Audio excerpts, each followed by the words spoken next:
Merci de prendre place, chers collègues. Je vais ouvrir cette séance dès que vous serez tous installés.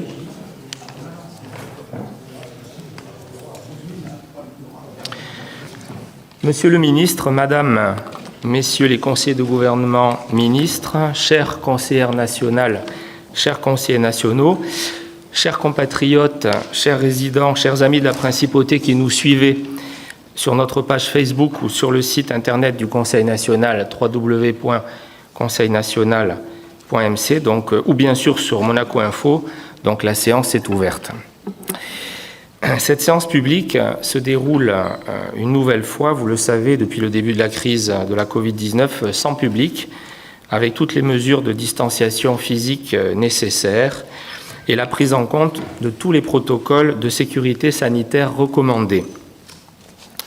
L'ordre du jour, ce soir, appelle l'annonce du récent dépôt sur le bureau du Conseil national de la proposition de loi numéro 252 de M. Balthazar Sédou, co-signée par Mesdames Ali Prandi de Carvalho et Amorati Blanc, Messieurs Badia et Bardi, Mesdames Bertani, Bocon-Pagès, Messieurs Boéry, Brézo, Madame Ditlot, Monsieur Emmerich, Mesdames Fresco-Rolfo et Gibelli, Monsieur Granda, Madame Grisoul, Messieurs Julien, Lobono, Mourou, Notari, Ritt, Robineau, Rose, moi-même et Van Claveren, relative à l'encadrement de la profession de marchand de biens.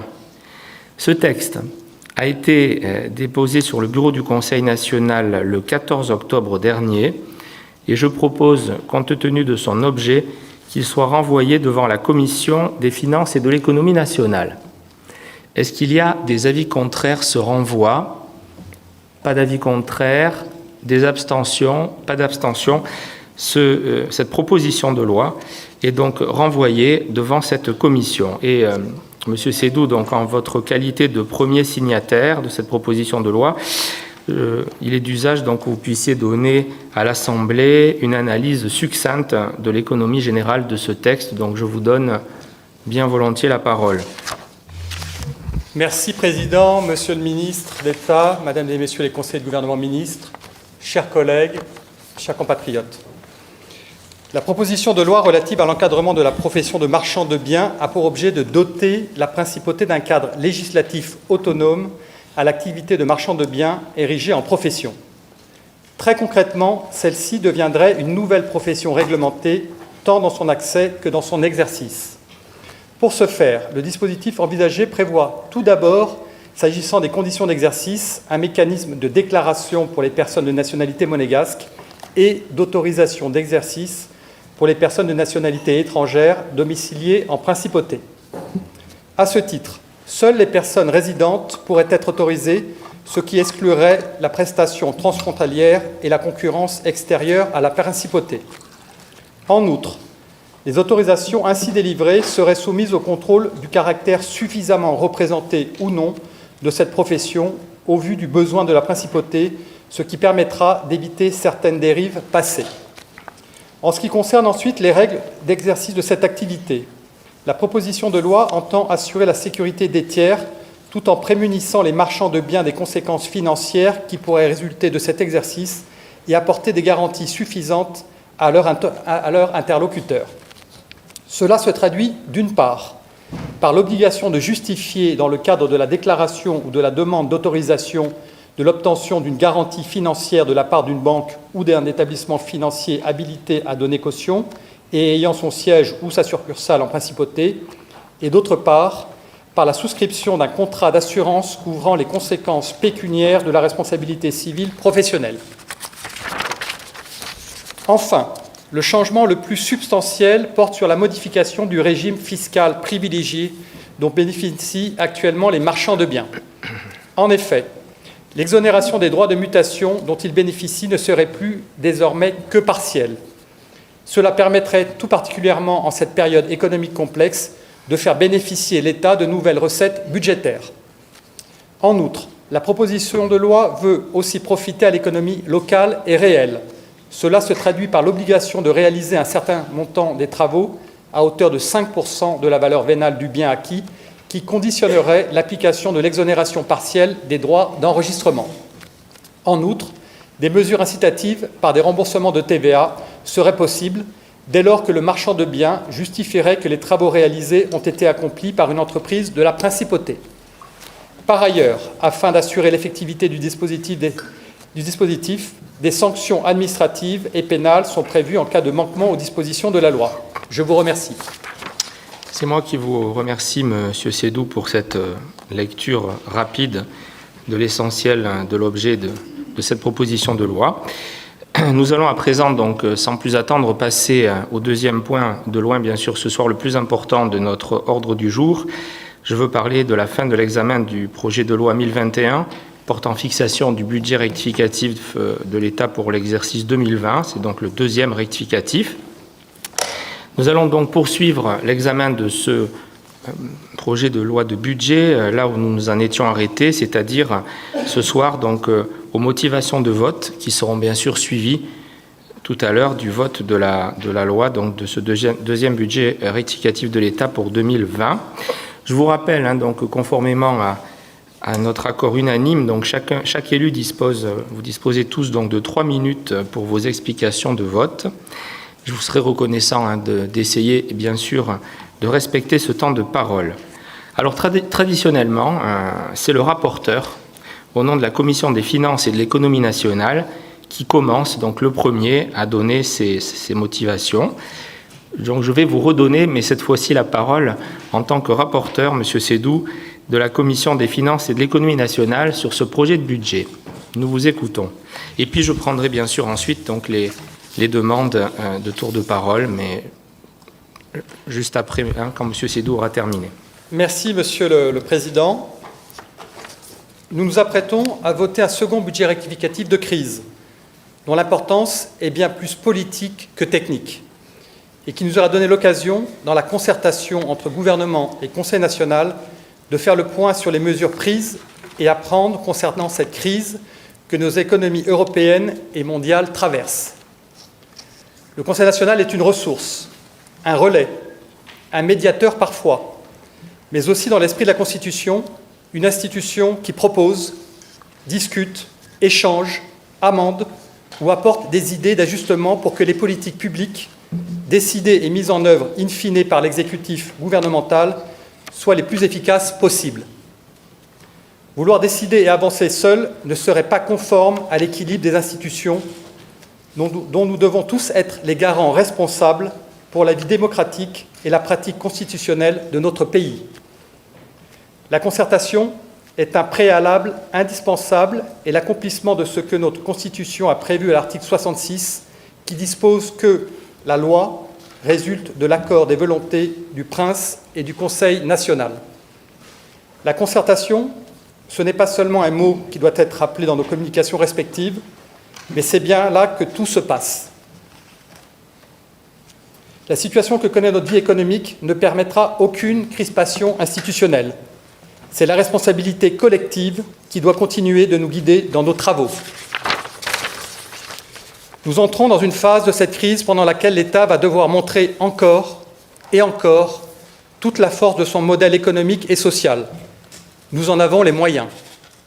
Pour cela, il faut que les dispositifs de relance soient utilisés à plein et maintenant. Pour cela, il faut que les partenaires sociaux montrent leur capacité à être responsables et raisonnables.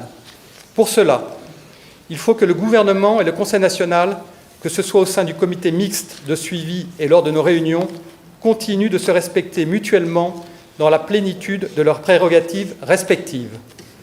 Monsieur le ministre, je voterai en faveur de ce projet de loi car nous sommes des élus responsables.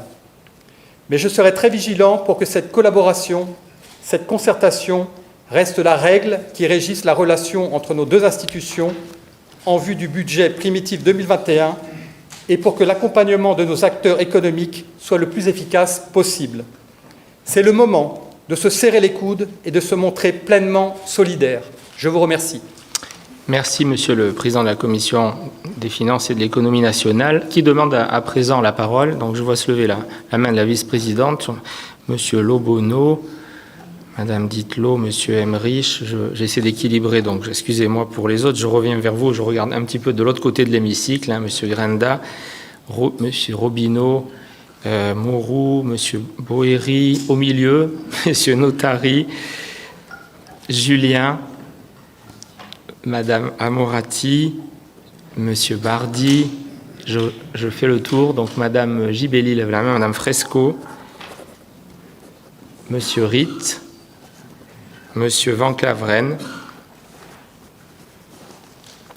et tous ceux qui souhaiteront éventuellement aussi s'exprimer. Donc dans l'ordre où j'ai noté votre demande de prise de parole, nous arrivons donc à la vice-présidente, Madame Brigitte Boccon-Pagès, pour ses explications de vote.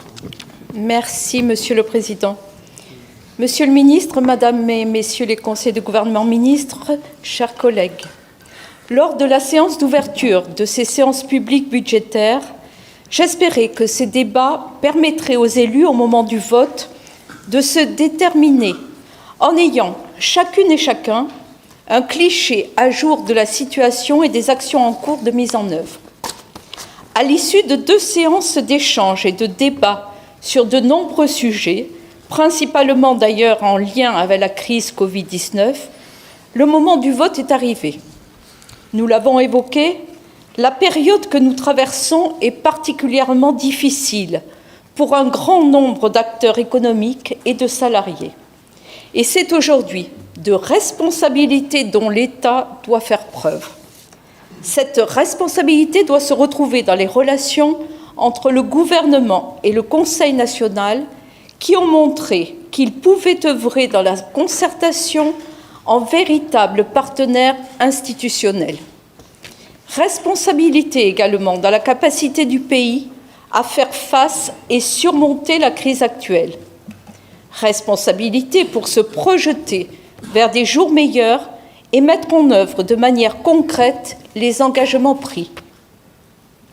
Aujourd'hui, il s'agit non seulement d'actions concrètes, d'actes rapidement perceptibles, mais également d'ambition. Une ambition que nous devons renouveler et revoir à la hausse pour sans cesse nous adapter à l'évolution de la situation et nous permettre d'être un véritable modèle dans la relance. Convaincu, Monsieur le Ministre, que le gouvernement, en s'appuyant sur le Conseil national, saura faire preuve de pragmatisme et d'efficacité dans la mise en œuvre de ces engagements et dans l'attente de leur concrétisation d'ici le budget primitif 2021, je voterai en faveur de ce second budget rectificatif 2020. Je vous remercie. Je vous remercie, Madame la Vice-présidente. Nous écoutons à présent Monsieur Franck Lobonneau. Merci, Monsieur le Président, Monsieur le Ministre, Madame, Messieurs les conseillers de gouvernement, chers collègues, chers compatriotes. Alors, il paraît que les meilleurs discours sont souvent les plus synthétiques. J'essaie de faire bref ce soir et vous dire en quelques mots pourquoi je voterai ce budget rectificatif. 3 raisons principales. Par solidarité avec le gouvernement dans une période où, je crois, c'est l'unité nationale qui doit prévaloir. Par conviction, parce que ce budget est le plus équilibré possible dans un contexte très complexe. Et enfin, par volonté de continuer à soutenir tous les acteurs économiques du pays. On sait que la réduction du déficit budgétaire, aujourd'hui, est en partie due au soutien financier d'acteurs majeurs en principauté. Alors, si certaines entreprises se portent bien, d'autres traversent une période troublée et la commande publique, largement présente dans ce budget rectificatif, devient alors indispensable. Par notre vote, nous donnons les ressources nécessaires à l'État de mettre en œuvre cette solidarité nationale. Ce soutien public, il est légitime, car chaque acteur économique digne de ce nom a été, est ou sera à nouveau, à son échelle, un contributeur potentiel aux finances publiques. Sans le développement économique de notre pays par ces entreprises, nous ne financerions pas les programmes domaniaux, nous ne pourrions pas mener les politiques sociales et nous ne pourrions pas être un des rares pays au monde sans la dette. Ce budget, aussi chamboulé soit-il, demeure, je crois, le reflet du dynamisme de la principauté, tant économique que sociale. Je vous remercie. Merci, Monsieur Lobonneau. La parole est à présent à Madame Michèle Dittelot.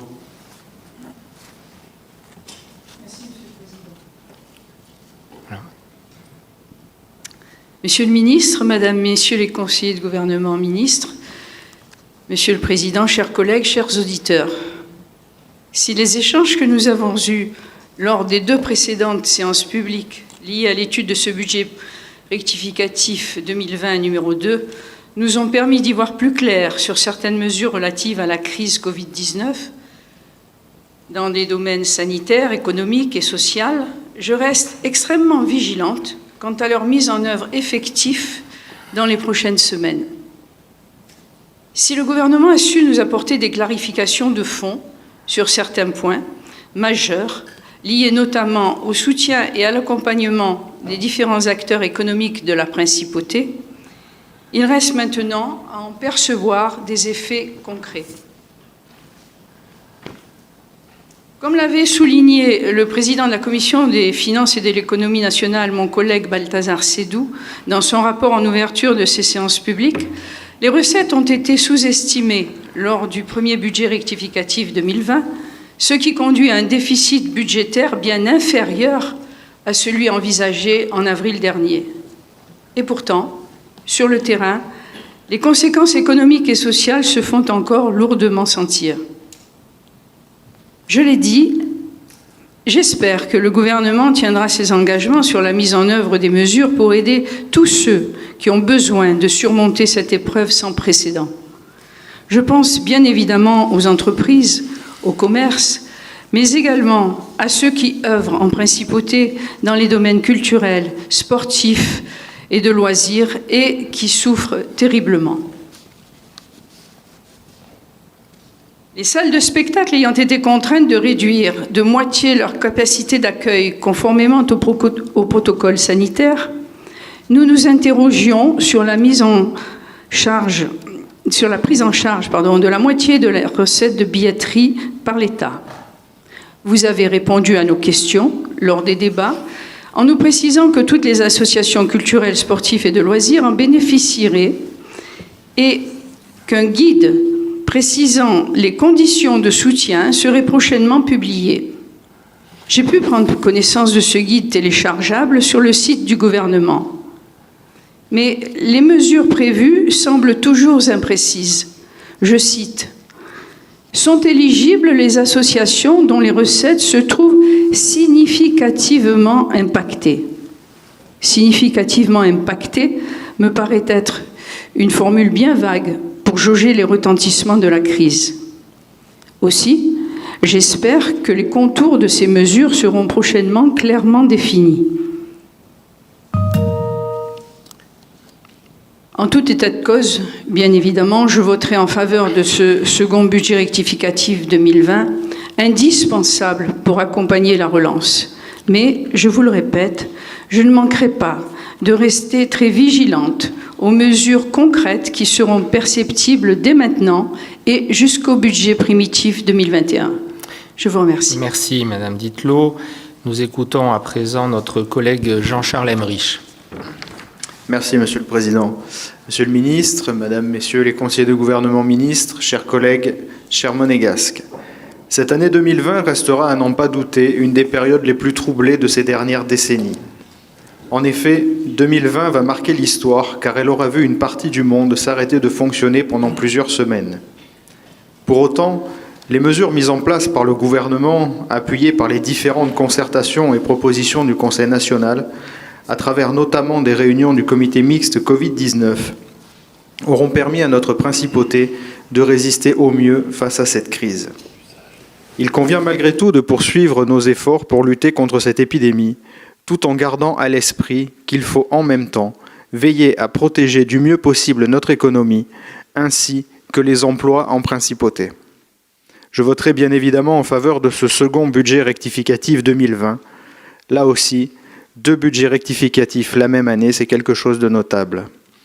Pour terminer, et comme cela a été évoqué lors des précédentes séances publiques par certains de mes collègues, concernant l'aspect culturel, il faut aussi continuer à organiser des spectacles et des événements culturels, en prenant toutes les mesures nécessaires, bien évidemment. En effet, c'est un secteur qui a déjà beaucoup souffert et qui est cher à Monaco. Il faut donc essayer, en étant prudent, de le protéger. Je vous remercie.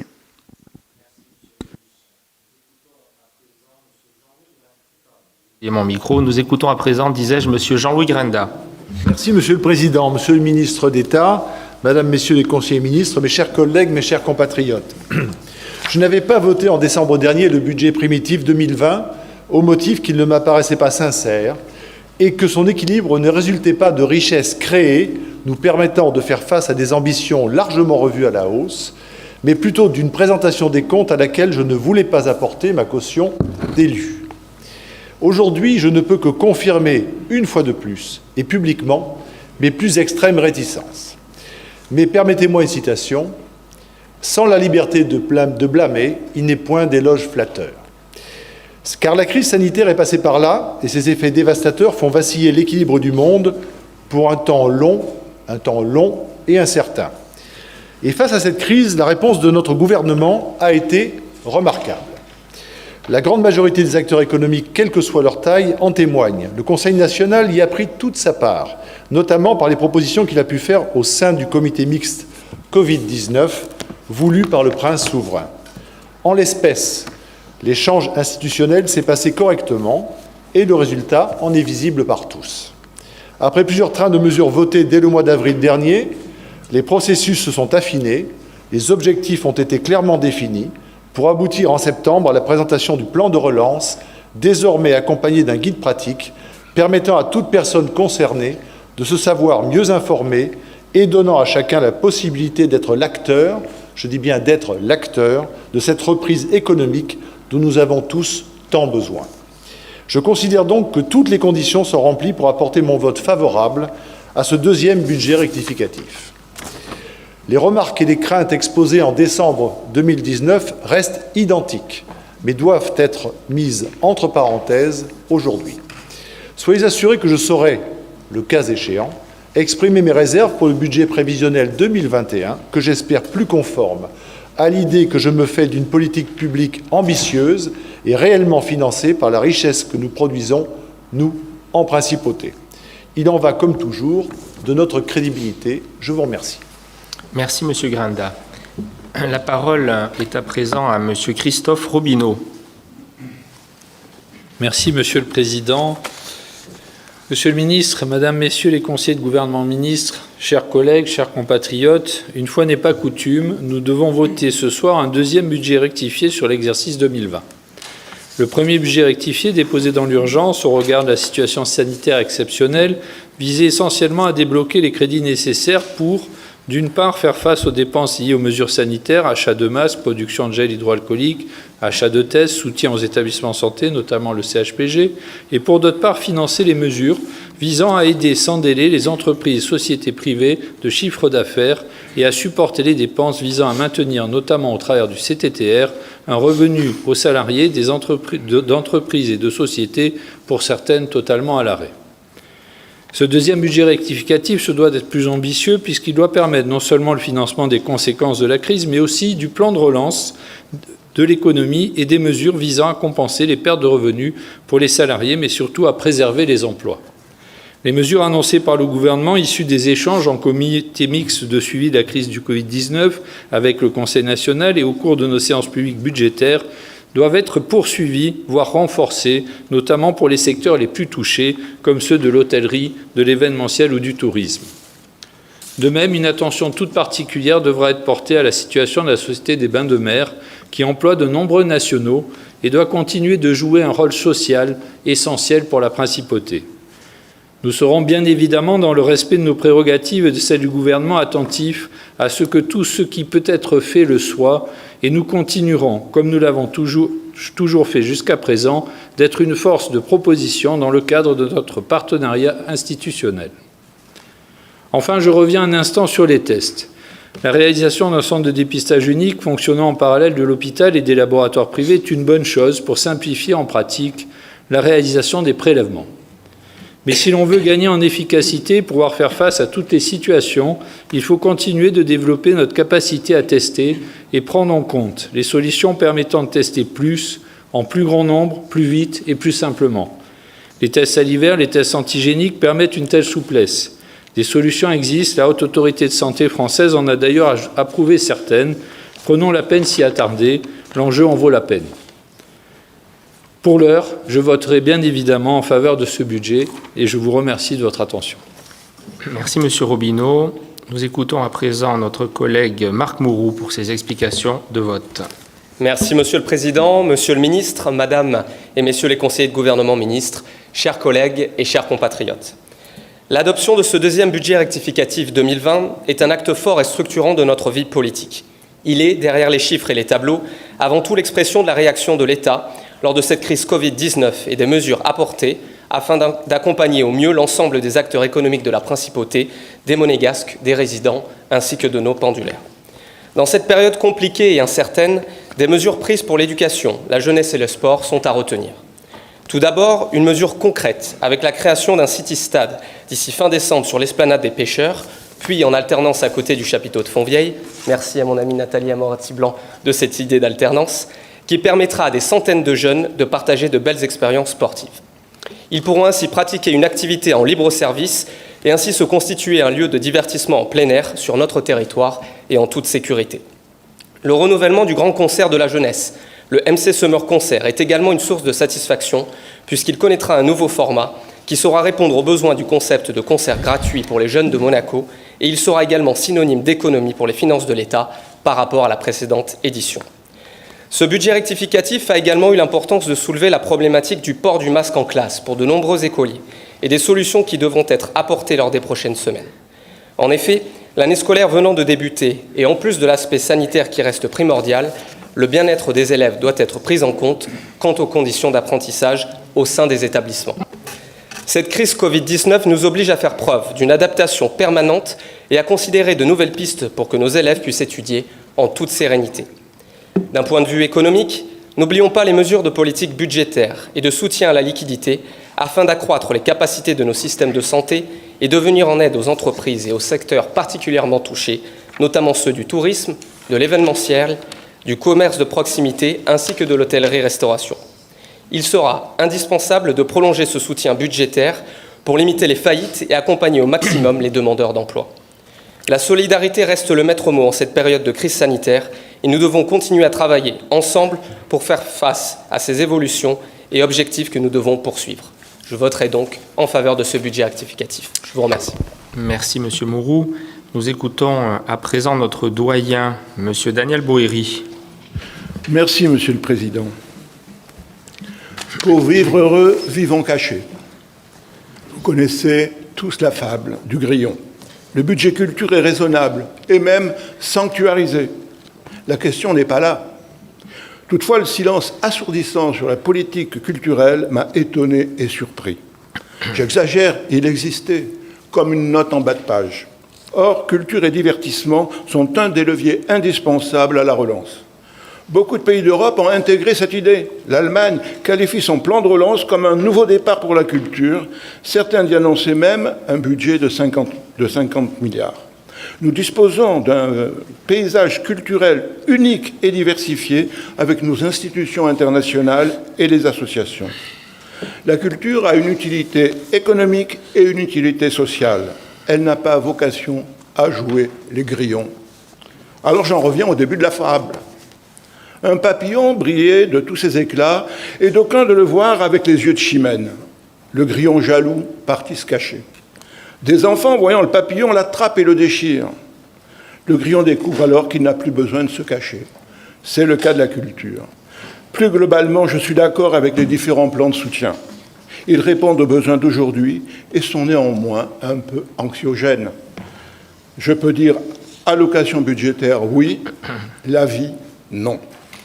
Quel sera le déclencheur qui donnera de nouveau envie de consommer à Monaco, d'y venir, de s'y divertir? Ce dont il s'agit, c'est d'enchanter la vie face à un ennemi invisible. Nous cherchons tous une respiration, un souffle, une évasion. Avec la culture, nous pouvons déclencher des envies nouvelles. D'ailleurs, les dernières représentations, concerts, salons du livre, musées l'illustrent. Alors évidemment, je voterai le budget. Toutefois, le monde d'avant n'est plus. Nous entrons dans une économie de plateforme qui transforme les consommateurs et les invite à rester chez eux. C'est l'économie sans contact. Alors comment faire boire des consommateurs qui ne sont pas là? Pour parler économiste, les différents plans de relance soutiennent l'offre. Nous vous demandons de devenir keynésien et de favoriser la demande. Le pessimisme est humeur, l'optimisme est volonté, comme dirait Alain. Je suggère, et je le dis à titre personnel, d'étendre le plan rouge aux salariés et retraités de la principauté avec une prime de 150 à 200 €. C'est un coût de 10 millions. Il sera diminué des recettes de TVA qu'ils généreront et surtout, le commerce sera relancé et ça contribuera à notre modèle social. Avec la culture et le divertissement, nous pourrons faire chanter la vie et donner l'espoir à tous. Je vous remercie. Merci, Monsieur le Doyen. Nous allons à présent écouter notre collègue Fabrice Notari. Merci, Monsieur le Président. Nous sommes réunis jeudi dernier pour étudier ligne par ligne ce second budget rectificatif de l'année et je n'avais pas prévu d'intervenir pour motiver mon vote, mais l'actualité dans la presse fait que je vais profiter de cette soirée pour réagir. Nous nous sommes donc réunis pour donner un avis sur ce budget rectificatif. Ça revient, excusez-moi. Dans un contexte de crise dont nous ne connaissons pas encore toutes les incidences et certainement dans les prochaines semaines, voire les prochains mois, nous aurons à faire face à d'autres difficultés liées à la pandémie que nous vivons actuellement. Ainsi, cette soirée devait constater une bonne nouvelle, la réduction du déficit par rapport au premier budget rectificatif, tout en permettant de financer un nouveau plan de relance économique, des mesures sociales de protection et d'aide, et ce, en attendant le budget primitif 2021. Certes, une séance traditionnelle, un peu tranquille et soporifique pour certains, comme d'habitude, mais ô combien importante pour l'avenir de Monaco, de son économie, de ses emplois, pour la population monégasque, les résidents et l'image d'attractivité de la principauté à l'étranger face à cette Covid.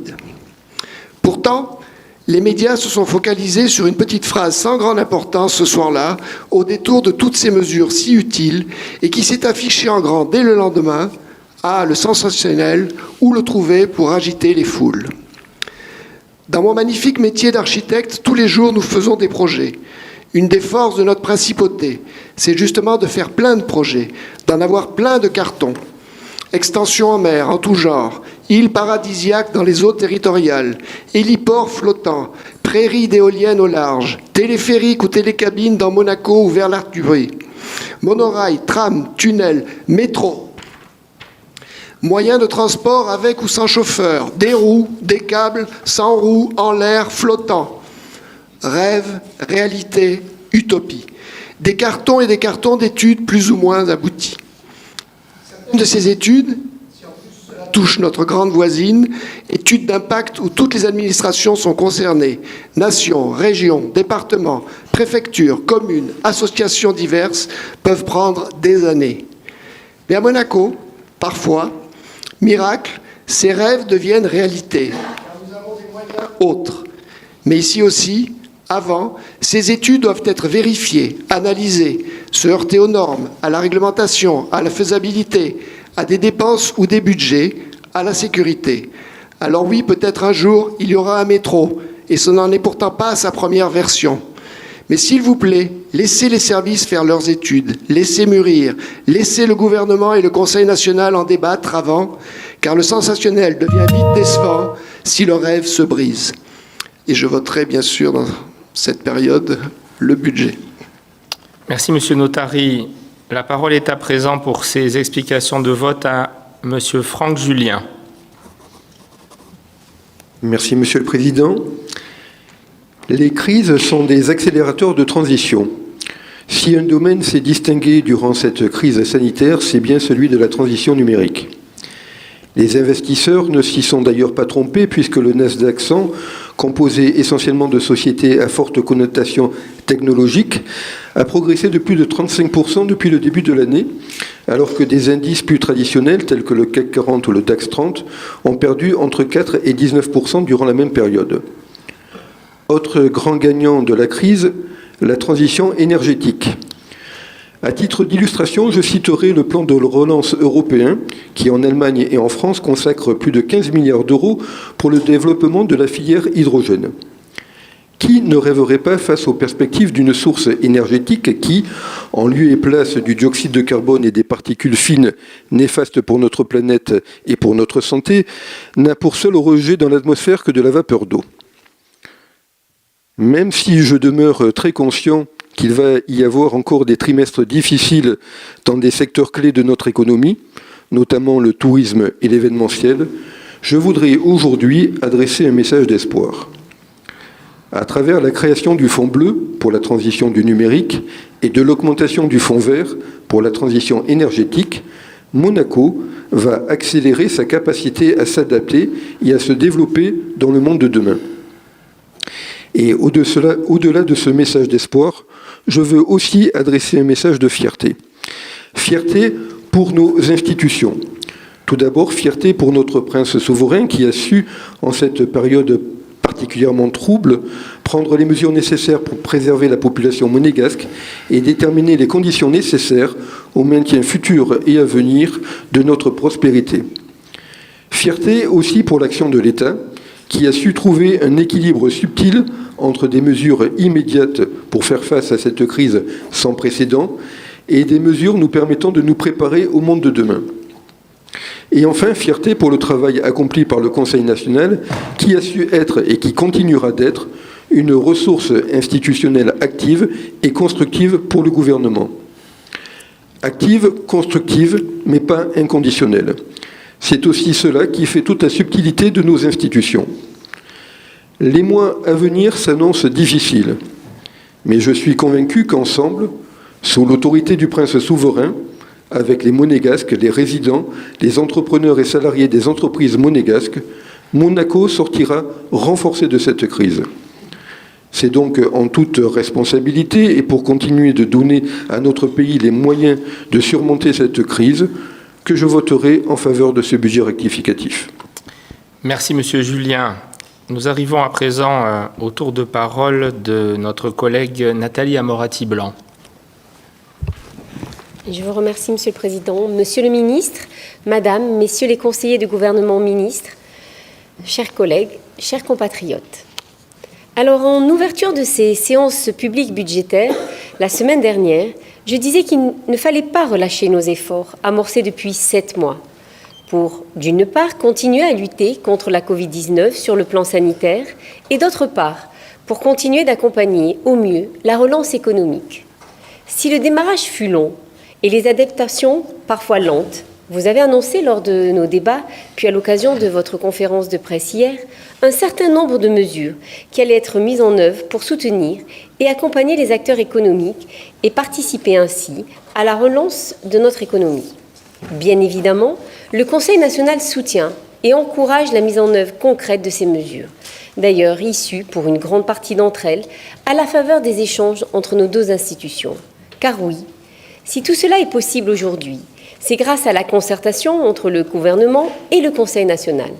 Le Conseil national se fait le relais des attentes de la population monégasque, des résidents, des entreprises, des commerçants et de l'ensemble des acteurs de la principauté. Et concernant ces derniers plus particulièrement, sur le plan économique, nous devons faire preuve d'ambition. Oui, il faut aller plus loin dans le soutien et l'accompagnement de tous ceux qui en ont besoin, en continuant les aides directes, en se donnant les moyens d'une commission d'accompagnement de la relance économique encore plus ambitieuse, ou en élargissant et en précisant les contours relatifs à l'utilisation des bons d'achat qui se substituent à la prime annuelle des fonctionnaires et des agents de l'État.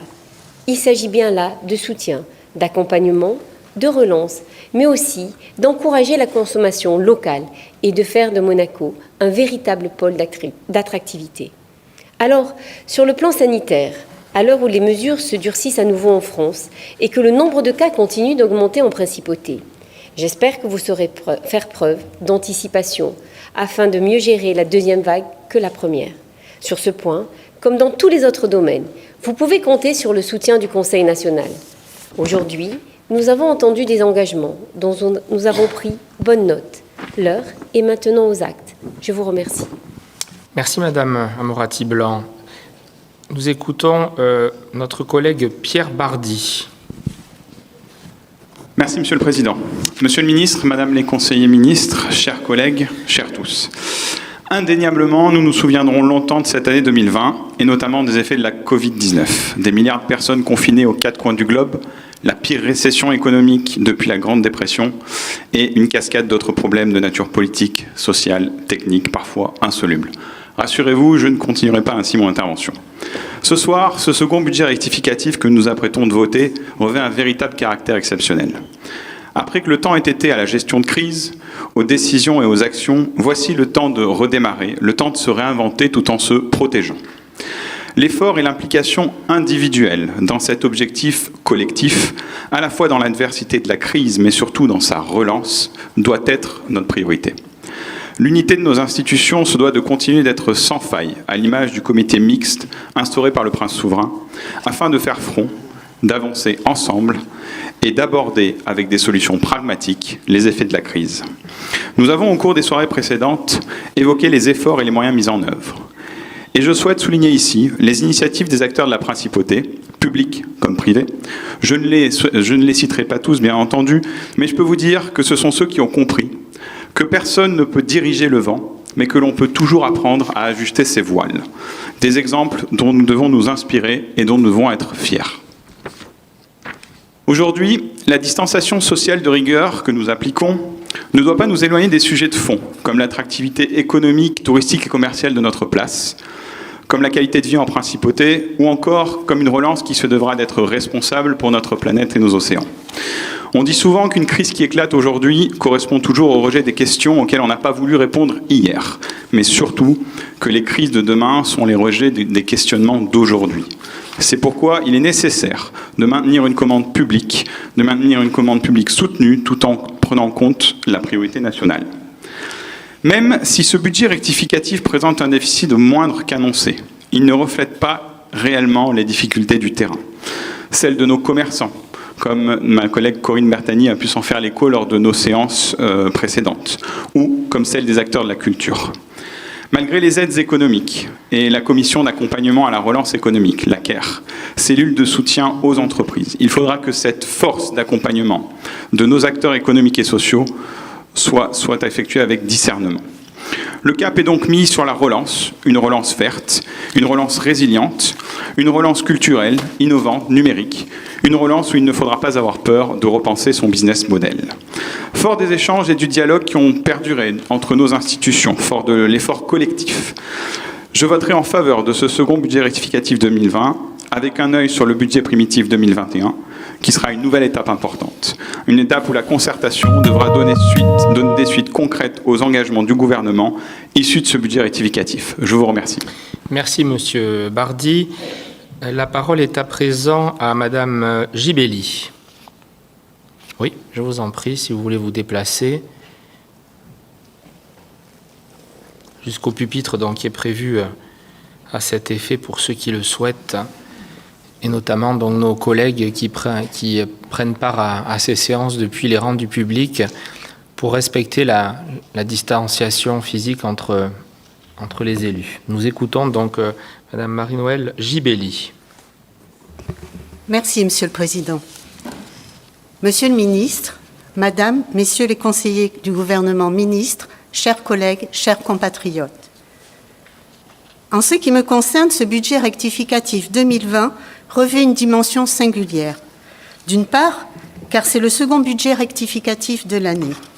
Et d'autre part, car l'enjeu majeur de ce budget est inédit. Il s'agit entre autres d'accompagner la relance économique tout en répondant aux besoins de la situation sanitaire. Nous l'avons vu d'ailleurs au travers des débats de la semaine dernière. Depuis 7 mois maintenant, nous avons pu apprécier l'ensemble des mesures sanitaires et économiques qui ont déjà été mises en œuvre par le gouvernement, souvent issues des échanges en concertation avec le Conseil national. Lors des débats, vous nous avez annoncé mettre en place prochainement d'autres actions qui viendront ainsi compléter les dispositifs déjà opérationnels. Et je voudrais citer pour exemple la prime de fin d'année sous forme de bons d'achat, utilisable directement chez les commerçants de la principauté, ou encore l'utilisation concrète des crédits répartis dans les différents fonds présentés par le gouvernement pour la relance de l'économie. Je suis évidemment satisfaite de ces décisions, mais je serai, et nous serons, vigilants quant à leur mise en œuvre effective.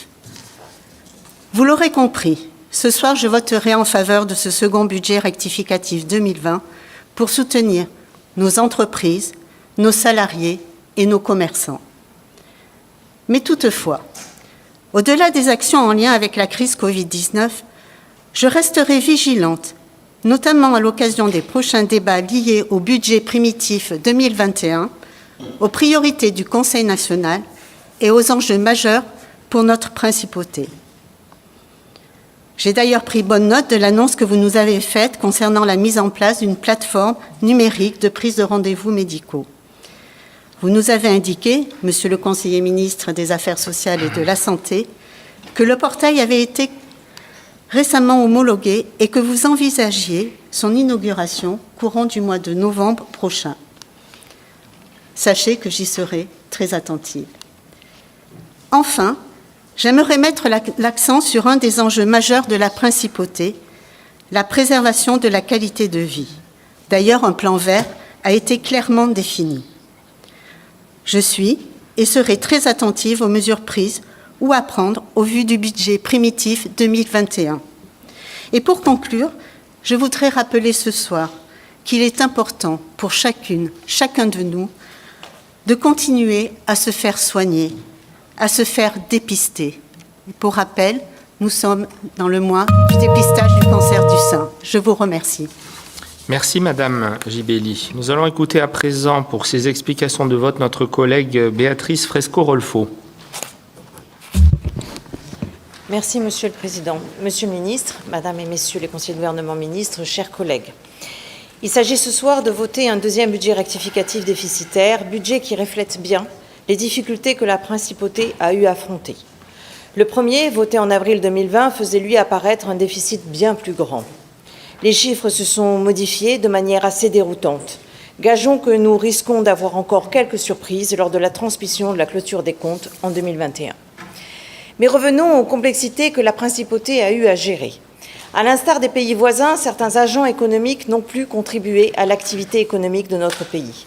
Coupés dans leur élan par le confinement et le manque de visibilité sur l'avenir, beaucoup ont souffert à des degrés divers de la pandémie Covid-19. Les mesures d'accompagnement économique et social mises en place, en accord avec la représentation nationale, pendant et post-confinement, ont tenté de minimiser les dégâts, mais avouons que pour certains secteurs, le chemin vers la reprise est encore long et semé d'embûches. D'autres, en revanche, ont réussi à se maintenir. Ils sont peu, mais ils ont le mérite d'exister puisqu'ils contribuent à ce que notre déficit ait pu être quelque peu résorbé. Pour autant, nous sommes tous bien conscients que la période est morose.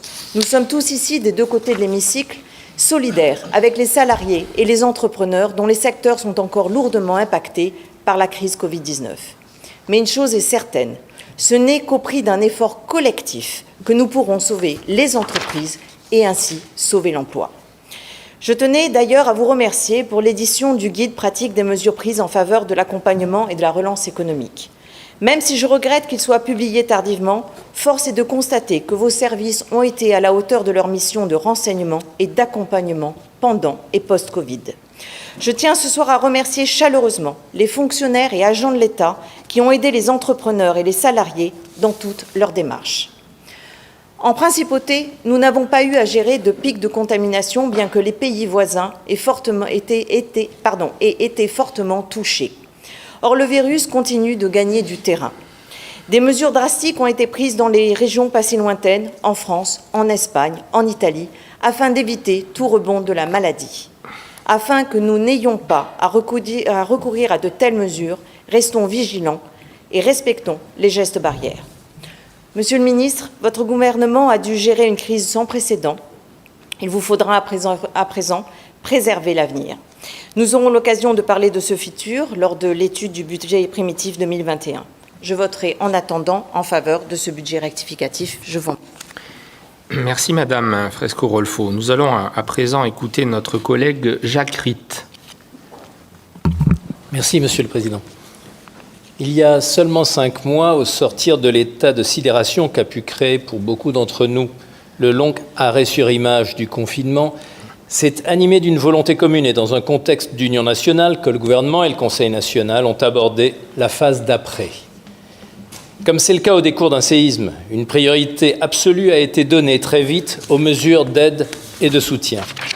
Dans le cas de la pandémie Covid-19, les informations arrivant d'ailleurs montraient que les répliques de ce séisme touchaient progressivement toutes les nations du globe.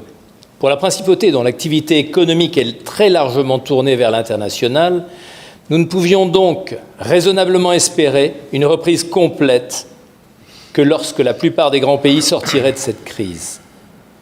Mais le plan de soutien et de relance ambitieux d'un montant de 358 millions d'euros, financé par un premier budget rectificatif, apparaissait comme étant à la mesure du défi à relever. Quelques mois se sont écoulés et ce que nous espérions voir ressembler à une guerre éclair semble prendre le visage d'une guerre de tranchées. La période d'hiver qui se rapproche sera certainement difficile, comme elle l'est dans toutes les guerres de tranchées. Et pas plus tard qu'hier, dans le pays voisin, ont été énumérées les mesures de défense construites dans l'urgence pour résister à ce que l'on n'hésite plus à nommer une deuxième vague d'assaut. Je mesure pleinement la complexité et la subtilité de la mission du gouvernement monégasque qui doit déterminer et actualiser le cap le plus favorable. Il est certes primordial d'être attentif à l'évolution de cette crise dans les pays qui nous entourent, au premier rang desquels se trouve la France, avec laquelle nous partageons plus que jamais une communauté de destin. Mais chaque pays est par ailleurs seul face à cette crise en raison de ses propres spécificités.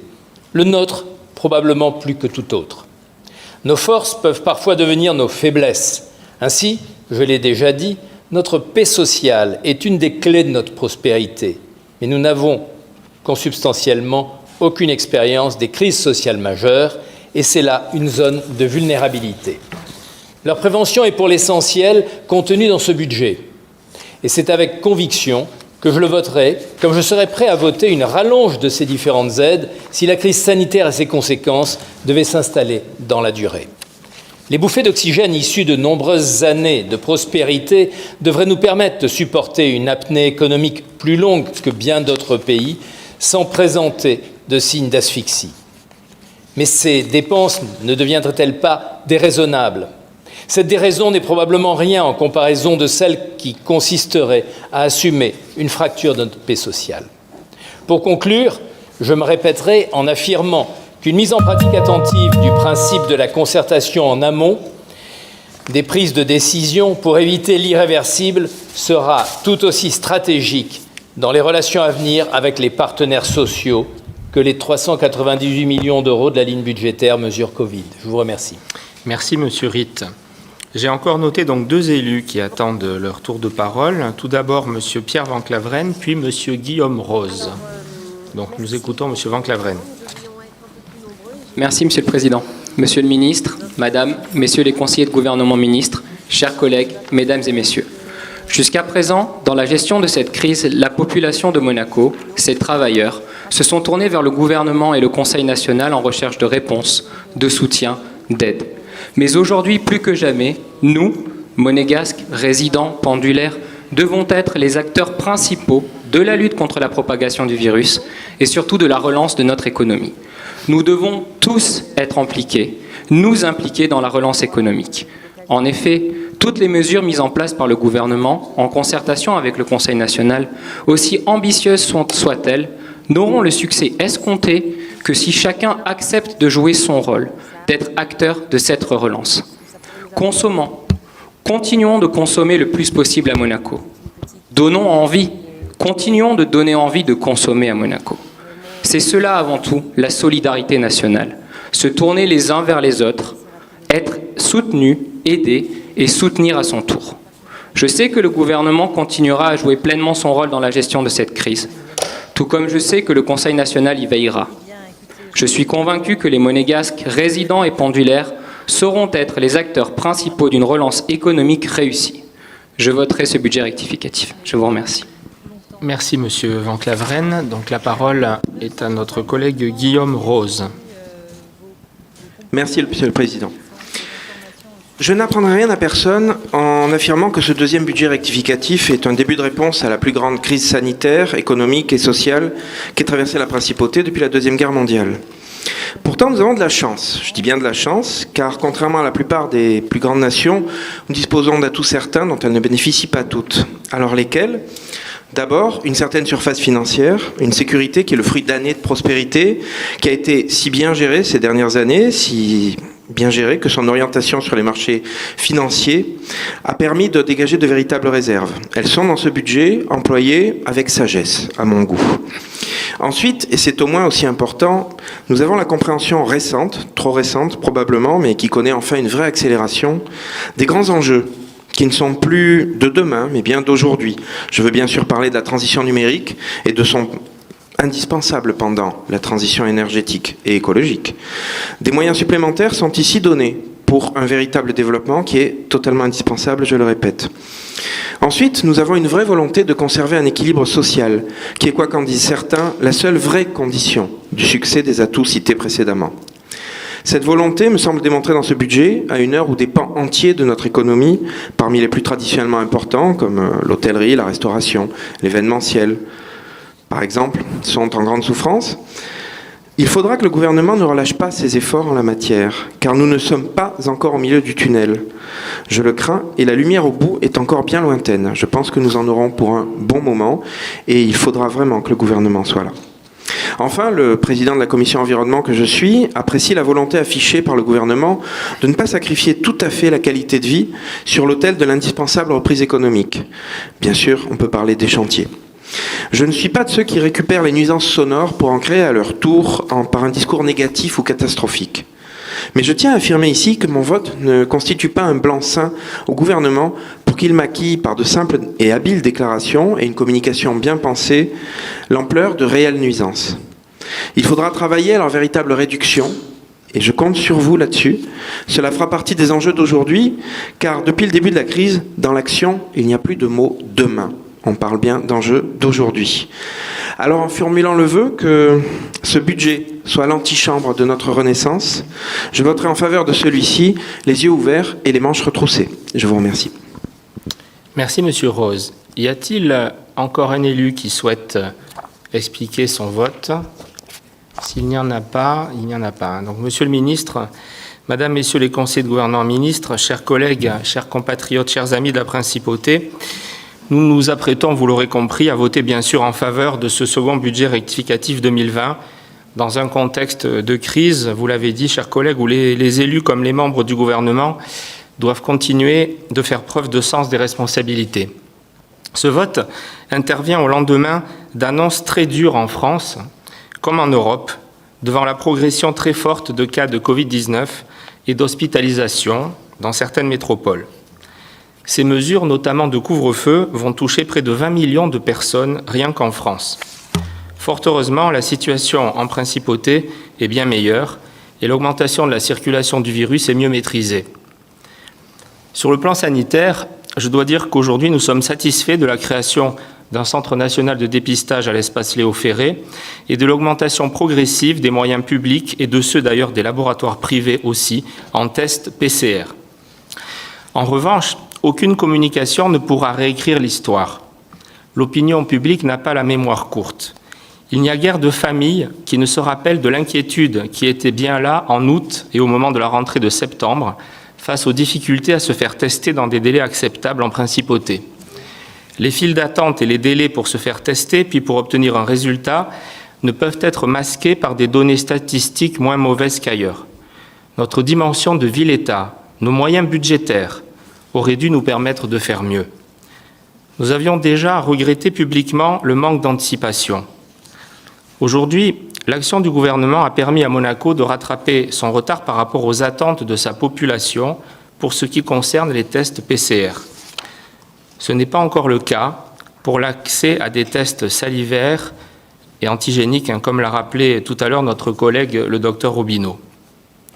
Je le répète une fois de plus, anticiper, c'est se doter des moyens maintenant, puisque l'expérimentation a été faite par ailleurs. Ces tests, salivaires et antigéniques, validés désormais par la Haute Autorité de Santé française ou bien encore par le Centre national de la recherche scientifique français, sont en effet moins douloureux et plus rapides, pour une fiabilité désormais s'approchant de l'efficacité des tests PCR. Notre proposition est donc là pour apporter une contribution active de notre Assemblée, pas bien sûr pour créer une quelconque polémique. En effet, dans ce contexte général qui reste grave, l'heure n'est pas à la polémique, mais à l'esprit de responsabilité. L'heure est à la prudence, mais sans céder à une psychose injustifiée. L'heure est toujours à l'union nationale au sein de notre Assemblée face à cette crise et à l'indispensable unité des institutions pour la surmonter ensemble. Nous en avons fait l'expérience. Cette unité des institutions est fondamentale en période de crise pour que la concertation et la prise en compte de nos propositions, par la prise en compte de nos propositions, le gouvernement mette en œuvre les meilleures mesures possibles pour faire face aux problèmes sanitaires, économiques et sociaux, mais aussi pour qu'elles soient mieux comprises et soutenues par l'opinion publique. Il ne faut pas, quand le Conseil national est dans son rôle, que quelques-uns comparent la stricte application de nos prérogatives constitutionnelles avec une notion malveillante de cogestion qui n'a pas sa place ici et qui est une lecture totalement étrangère à l'esprit de nos institutions et des 24 conseillers nationaux. Parmi ces prérogatives, faut-il le rappeler, selon l'article 66 de la Constitution, c'est le Conseil national qui délibère et vote les lois, et donc la loi de budget, comme nous le faisons ce soir.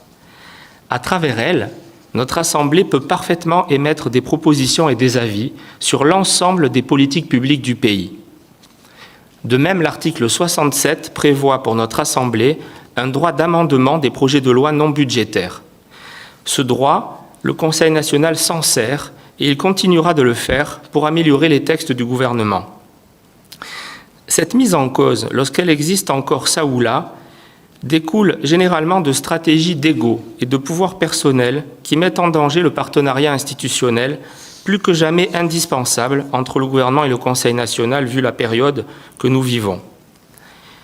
Au moment où les indicateurs de tous ordres se dégradent, il ne faut pas reproduire les erreurs du passé au début de la crise sanitaire, quand certains membres du gouvernement ont voulu écarter volontairement les élus du Conseil national, eux-mêmes confrontés, rappelez-vous, à l'inquiétude et aux attentes des Monégasques et des résidents. L'inquiétude et les attentes sont là et se font plus fortes avec cette seconde vague. Le Conseil national rappelle donc sa volonté de travailler dans l'unité des institutions pour le bien commun. Quand le Conseil national joue tout son rôle de partenaire indépendant du gouvernement et de relais des attentes de la population, c'est l'ensemble de notre système constitutionnel qui est plus fort sous l'autorité du prince souverain. Monsieur le ministre, les propos très constructifs que vous avez tenus dans votre déclaration en réponse au rapport de la Commission des finances devront se vérifier en pratique dans nos travaux communs, dans vos actions, mais aussi dans la communication du gouvernement. Lors de nos débats en séance publique ces derniers jours, nous vous avons demandé de préciser les mesures du plan de relance et de mieux communiquer à leur sujet, mais surtout de mobiliser dans les meilleurs délais les sommes que nous avons votées, nécessaires au soutien des salariés et des acteurs économiques. Je rappelle que nous avons voté 350 millions d'euros déjà pour cela lors du premier budget rectificatif et qu'à la fin du mois d'août, seuls 160 millions avaient été dépensés. Je rappelle aussi que 75 millions d'euros ont été pris sur ces sommes non dépensées et placés dans un compte spécial du Trésor pour abonder les fonds dédiés à la relance économique. Les élus ont aussi insisté durant ces débats pour que ces sommes soient dans la plus large mesure possible injectées dans l'économie rapidement.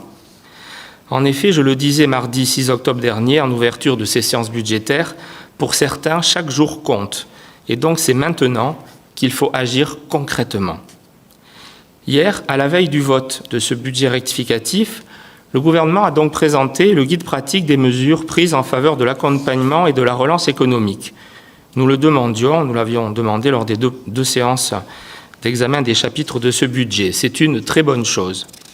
Ces mesures, elles sont pour la plupart le fruit de la concertation et de nos échanges depuis de nombreux mois, notamment au sein du comité mixte de suivi Covid-19 instauré par le prince souverain fin mars.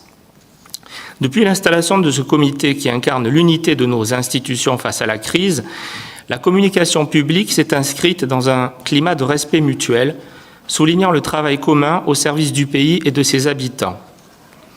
Les conseillers nationaux ont donc été étonnés de constater que le communiqué officiel du gouvernement ne fasse aucune référence à ce travail commun et que dans les 17 pages du guide pratique, notre Assemblée ne soit mentionnée qu'une seule fois, mais pour dire de manière inexacte que le Conseil national aurait validé une mesure mal ressentie par une partie des fonctionnaires et des agents de l'État, celle de l'obligation de passer par une application digitale pour utiliser le montant de leur prime de fin d'année.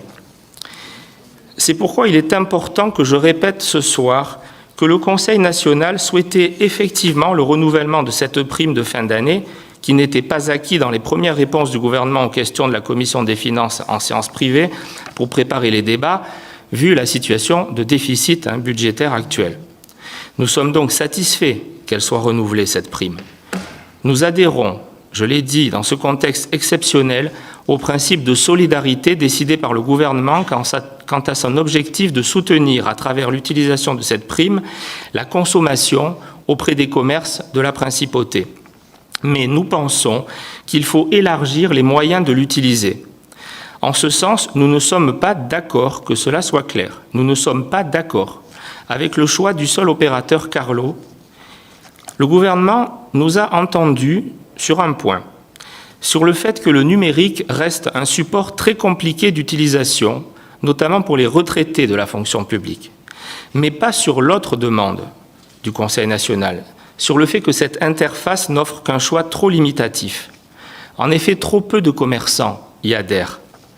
Je vous confirme donc que nous demandons l'extension des moyens de dépenser cette prime à travers des bons d'achat utilisables et convertibles, mais non seulement, comme c'est écrit dans le guide du gouvernement, auprès des seuls adhérents du système Carlo, mais aussi auprès de tous les commerçants de Monaco. Et vous voyez que la nuance, elle est énorme.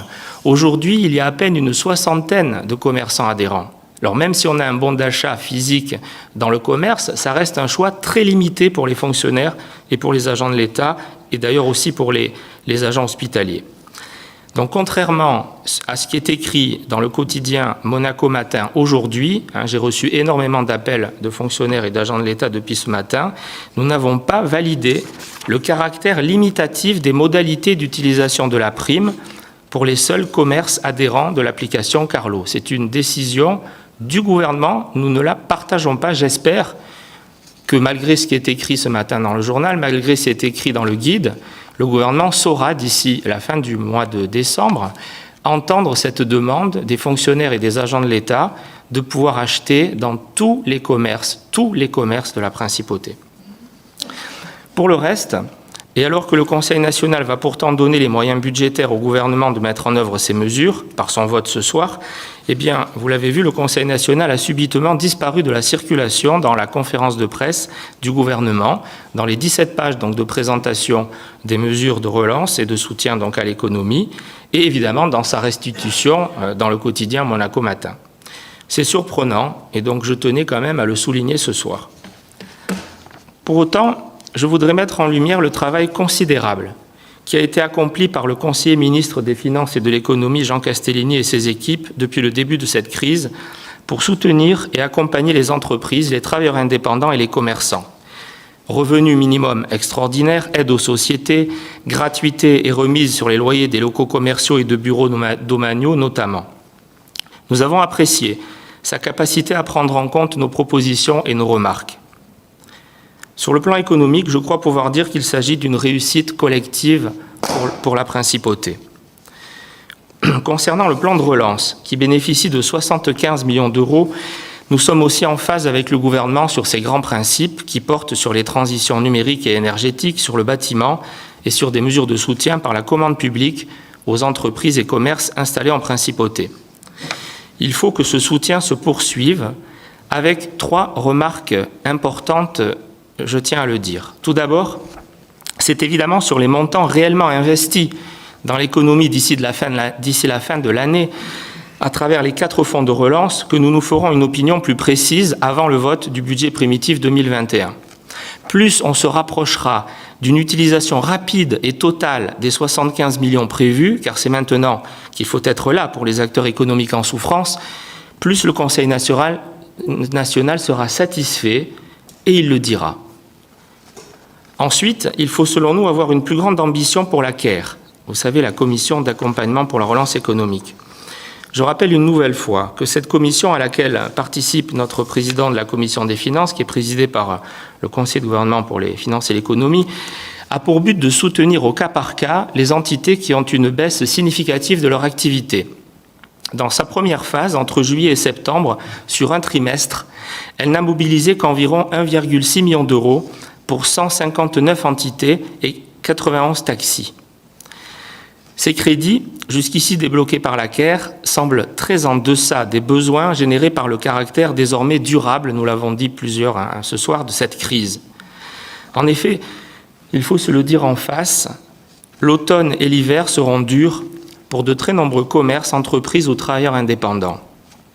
Les effets de la crise se font ressentir de façon plus importante aujourd'hui. Alors aujourd'hui, il nous faut une ambition plus grande pour éviter des faillites ou des cessations d'activité en mobilisant bien davantage les moyens dont dispose budgétairement l'État. Ce n'est bien évidemment pas sur les crédits votés et prévus pour traverser cette crise qu'il faut faire des économies. N'attendons pas qu'il soit trop tard pour certains. Je pense en particulier à tous ceux qui nous écrivent, aux commerçants et aux entreprises qui doivent faire face à des loyers importants dans le secteur privé. Notre proposition de loi préconisant un effort de solidarité de la part de tous les propriétaires privés, n'ayant pas été retenue par le gouvernement, il est indispensable que la CARE soutienne les locataires avec des sommes adaptées à la situation de chacun pour pallier ce que j'appellerais un défaut de solidarité. Chacun jugera. J'en profite pour remercier les très nombreux propriétaires qui ont naturellement fait cet effort, souvent beaucoup plus loin d'ailleurs que ce que le Conseil national avait proposé dans sa proposition de loi. Enfin, en ce qui concerne les loyers de locaux commerciaux et de bureaux domaniaux pour la période de septembre à décembre, je regrette que le gouvernement maintienne sa position dans sa note, dans son guide, alors que nous souhaitions que ceux qui sont très impactés, on pense bien sûr aux secteurs que vous connaissez qui sont les plus touchés par cette crise, bien nous aurions souhaité qu'ils puissent continuer pour ce trimestre de bénéficier d'une remise de 50% et non pas de 25%. Et pour les autres touchés dans une moindre mesure, mais touchés de manière importante, au-delà de 25-30% de perte de chiffre d'affaires, nous aurions souhaité une remise de 25%, alors que dans le guide du gouvernement, ils n'auront aucune remise. J'en viens à présent à la situation difficile de la Société des Bains de Mer. Inutile de vous dire que là aussi, nous sommes très sollicités depuis l'annonce du plan social. Il faut que chaque partie fasse preuve d'écoute, de modération et de pas vers l'autre. Il faut que les dirigeants de la SBM ainsi que les syndicats et représentants du personnel discutent de manière constructive et responsable. Par la négociation et dans le respect mutuel, il est possible de trouver des solutions pour surmonter cette crise. Tout le monde doit avoir le même objectif, celui de sauver un maximum d'emplois. Cette société, dont l'État est actionnaire majoritaire, n'est pas une entreprise comme les autres. Elle ne le sera jamais aux yeux des Monégasques et de leurs élus. Son rôle social est inscrit dans son ADN. Elle l'a toujours assumé dans son histoire. Et elle doit bien sûr rester exemplaire. Aujourd'hui, elle subit de plein fouet les conséquences de la pandémie et il y a urgence à s'adapter à la situation. Nous serons attentifs à ces négociations entre la direction et les représentants du personnel. Concernant le futur projet de loi du gouvernement sur l'annualisation du temps de travail, le Conseil national attend ce projet qui est toujours en cours de finalisation et que donc nous a annoncé le gouvernement. Nous étudierons bien sûr ce texte en priorité, mais pas n'importe comment. Le sujet est très sensible et il y aura un temps incompressible pour l'étudier. Nous recevrons toutes les parties concernées et nous veillerons à la recherche des meilleurs équilibres, si besoin, en amendant le texte, loin de toute idéologie. À ce sujet, je le répète encore, certains employeurs ne doivent pas profiter de la crise pour tenter d'imposer un recul social inacceptable en principauté, ce qui entraînerait la fin de la paix sociale, bien si précieux pour notre pays. Les syndicats de salariés, de leur côté, ne doivent pas refuser par dogmatisme toute adaptation légitime imposée par une situation exceptionnelle. Là encore, comme pour la SBM, notre objectif commun doit être et sera de préserver le plus grand nombre d'emplois. Nous allons voter ce budget avec la volonté de surmonter cette crise en pays modèle. Car justement, notre modèle économique et social, nos moyens budgétaires ainsi que la force de nos institutions unies le permettent comme nulle part ailleurs. Je conclus mon propos ce soir en empruntant à cet exceptionnel homme d'État, pour qui j'ai une grande admiration, qui était Winston Churchill, alors confronté à la guerre, c'était quand même pire qu'aujourd'hui, et à l'inexorable avancée des troupes ennemies en Europe. Une situation donc qui m'est très chère, je le cite, « Agissez comme s'il était impossible d'échouer. » Il me semble modestement que c'est ce que nous avons fait tous ensemble, gouvernement et Conseil national, sous l'autorité du prince souverain lors de ces 3 séances publiques, et ce que nous faisons ce soir par le vote de ce budget. Restons, si je peux dire, alliés et mobilisés, et nous sortirons ensemble vainqueurs pour le bien du pays, des Monégasques, des résidents, des salariés et des acteurs économiques de la principauté. Je vous remercie.